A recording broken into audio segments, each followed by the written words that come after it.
तो so guys नमस्कार। तो आज हम लोग करने वाले सेट 2 जैक बोर्ड 2023 सामाजिक विज्ञान का सब्जेक्टिव क्वेश्चन का मॉडल क्वेश्चन पेपर करने वाले। ठीक है, इससे पहले ऑब्जेक्टिव का मॉडल क्वेश्चन पेपर, साइंस का, हिंदी का, सामाजिक विज्ञान का और इसका सेट 1 का जो सब्जेक्टिव है वो करवा दिया गया। तो आप लोग जाके उसे चेकआउट कर लीजिएगा, देख लीजिएगा। ठीक है, उसका प्ले लिस्ट का लिंक भी आपको डिस्क्रिप्शन में मिल जाएगा।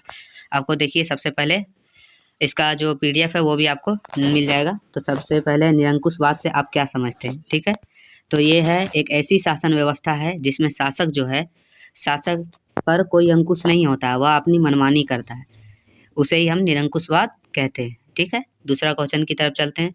तो दूसरा क्वेश्चन है, गांधी जी ने असहयोग आंदोलन वापस लेने का फैसला क्यों किया था। जो गांधी जी थे वह असहयोग आंदोलन किस लिए वापस लिए थे। तो जो ये आंदोलन चल रहा था उस समय एक हिंसक घटना हुआ चौरी चौरा गाँव में। ठीक है, गोरखपुर के चौरी चौरा गाँव में वहाँ हुआ था। जो भीड़ था वो पुलिस के थाने में आग लगा दिया था, जिसमें 22 पुलिस वालों की मृत्यु हो गई। इसलिए गांधी जी को असहयोग आंदोलन वापस लेना पड़ा। ठीक है, दूसरा का भी हो गया। अब चलते तीसरा क्वेश्चन की तरफ। चलिए, तीसरा क्वेश्चन है, जो सत्ता की साझेदारी क्यों आवश्यक है। तो इसका जो आंसर होगा वो है, सत्ता की साझेदारी से अनेक सामाजिक समूहों के बीच टकराव कम हो जाता है, क्योंकि सत्ता में सबकी भागीदारी होती है। ये टकराव आगे बढ़कर हिंसा का रूप ना ले ले, इसलिए सत्ता की साझेदारी जरूरी है।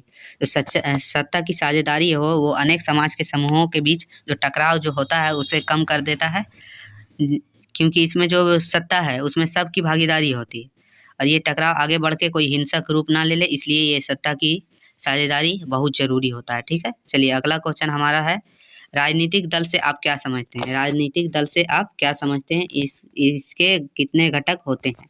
तो देखिए, एक ऐसा समूह है जो चुनाव लड़ने और सत्ता हासिल करने के लिए काम करता है। राजनीतिक दल क्या है, एक समूह है जो चुनाव लड़ता है और सत्ता को हासिल करता है, उसे राजनीतिक दल कहते हैं। ठीक है, सब दल की अलग अलग नीति और सिद्धांत होती है।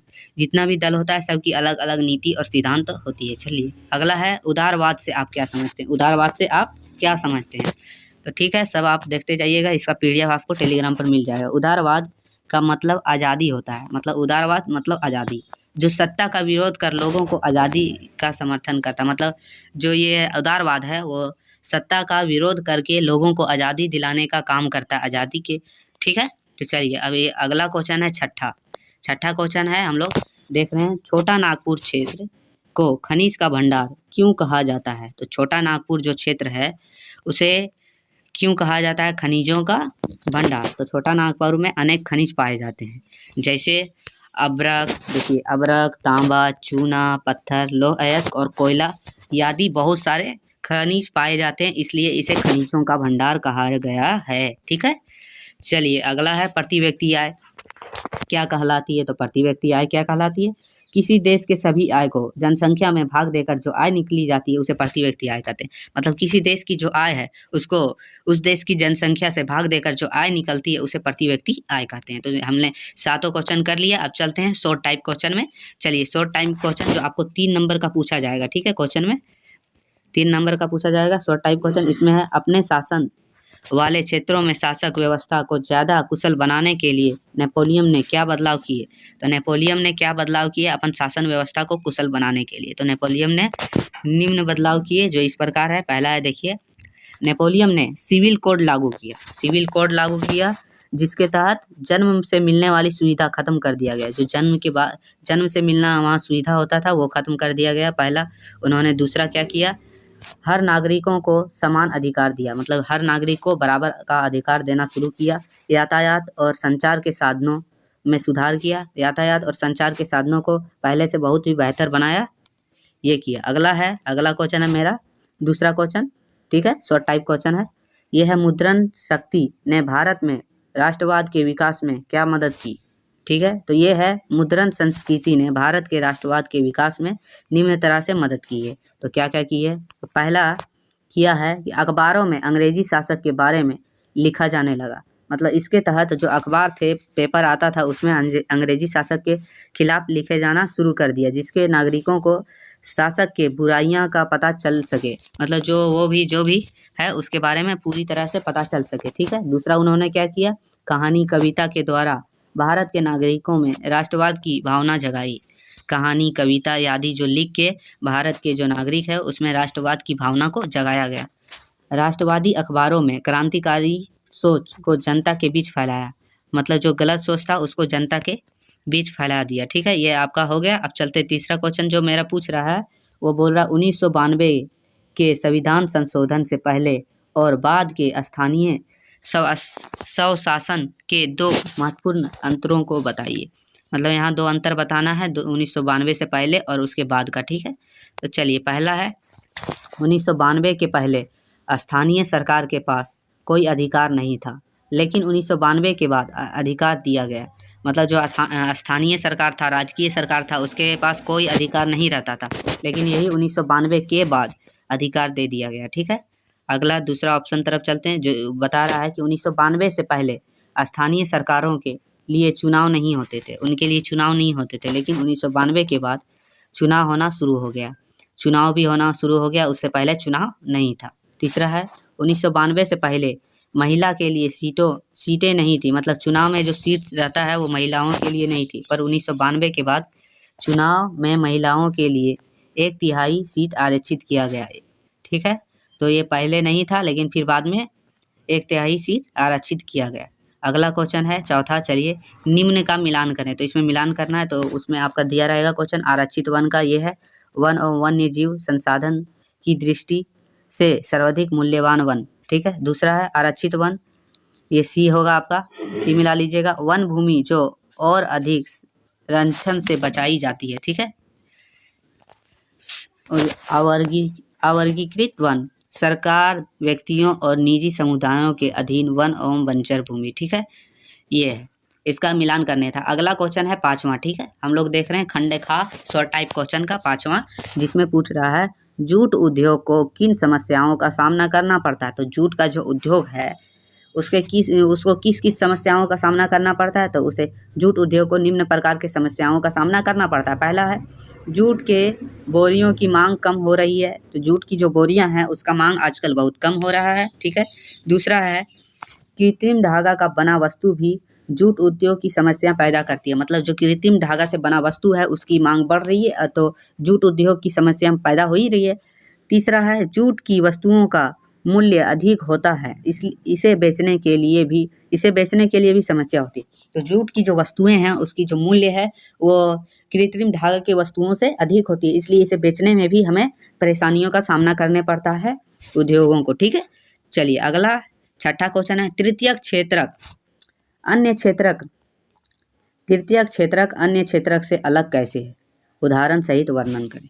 तो तृतीयक क्षेत्रक कैसे अलग है, तो देखिए तृतीयक क्षेत्रक निम्न कारणों से अन्य क्षेत्रक से अलग है। पहला कारण क्या है, इसमें मजदूरों के मानसिक क्षमता की ज़रूरत होती है, मतलब जो तृतीयक क्षेत्रक है उसमें मजदूरों की मानसिक क्षमता की आवश्यक होती है। ठीक है, इसमें मशीनों की ज़रूरत नहीं पड़ती है, मतलब मशीनों की ज़रूरत ना के बराबर पड़ती है, इसमें मनुष्य काम करता है। इसमें वस्तु का निर्माण नहीं होता है, मतलब इसमें किसी वस्तुओं का निर्माण नहीं होता है। लेकिन यही अन्य क्षेत्रक में आप देखिए क्या क्या होता है, अन्य क्षेत्रक में मशीनों की ज़रूरत पड़ती है, इसमें मजदूर के मानसिक क्षमता ज़रूरत नहीं होती है, बल्कि शारीरिक क्षमता की ज़रूरत होती है। ठीक है, ये है अन्य क्षेत्रक में। इसमें वस्तुओं का निर्माण भी होता है, इसमें वस्तुओं का निर्माण होता है। ठीक है, चलिए ये आपका हो गया। अब चलते हैं हम लोग आगे, सातवां क्वेश्चन है परछम बेरोजगारी और मौसमी बेरोजगारी में अंतर स्पष्ट करें। ठीक है, तो ये है आपका क्वेश्चन। तो इसमें परछम बेरोजगारी में जो काम एक व्यक्ति से हो सकता है, मतलब जो काम एक व्यक्ति से हो सकता है उसे एक से अधिक लोगों उस काम में एक से अधिक लोग लगे रहते हैं, क्योंकि बाकी के पास कोई रोजगार ही नहीं होता, इसलिए एक से अधिक लोग लग के उसमें काम करते हैं। लेकिन यही मौसमी बेरोजगारी, देखिए परछम बेरोजगारी वो बेरोजगारी है जिसमें जिस काम को एक ही व्यक्ति कर सकता है, लेकिन उसमें एक से अधिक व्यक्ति लगे रहते हैं, क्योंकि बाकी के पास कोई रोजगार नहीं होता। ठीक है, मौसमी बेरोजगारी क्या है, तो मौसमी बेरोजगारी जो साल में कुछ महीने लोगों को रोजगार देती है, मतलब मौसमी बेरोजगारी जो हमेशा नहीं रहता, साल में कुछ महीनों के लिए लोगों को मतलब रोजगार देती है, बाकी दिन बेरोजगार ही रहना पड़ता है। जैसे हो गया कुछ मौसमी, जैसे खेती उती हर समय तो नहीं होता, मतलब मौसम के साथ साथ ये किया जाता है। ठीक है, चलिए ये सब अधिकांश गाँव में पाई जाती है, ये सब जो मौसम बेरोजगारी है वो अधिकांश गाँव में पाई जाती है, दोनों बेरोजगारी। अब हम लोग कर लिए हैं खंड खा भी, अब चल रहे हैं खंड गा, मतलब सेक्शन का सेक्शन सी के तरफ, जिसमें आपको लॉन्ग टाइप क्वेश्चन पूछा जाएगा 5 नंबर का। ये आपका 5 नंबर का क्वेश्चन पूछा जाएगा। चलिए, इसमें जो आपका पहला क्वेश्चन आ जा रहा है सेट 2 का, वह मरियन और जर्मेनिया कौन थे, जिस तरह से उन्हें चिन्हित किया गया, उनका क्या महत्व था। मतलब वो कौन थे, उनका क्या महत्व था, उन्हें किस तरह से चिन्हित किया गया, वही हम लोग को बताना है। तो फ्रांस की क्रांति के समय कलाकारों ने आज़ादी और अन्याय की भावना को जगाने के लिए मरियन और जर्मेनियन नाम की नारी का इस्तेमाल किया। मतलब ये जो थी फ्रांस की जो क्रांति जब चल रही थी, उस समय कलाकारों ने आज़ादी और अन्याय की भावना को जगाने के लिए मरियन और जर्मेनियन नाम की नारी की नाम का इस्तेमाल किया। ठीक है, उसके नाम का इस्तेमाल किया। क्या, तो मरियन जो थी वो एक ईसाई नाम है। मरियन जो है वो एक ईसाई नाम है।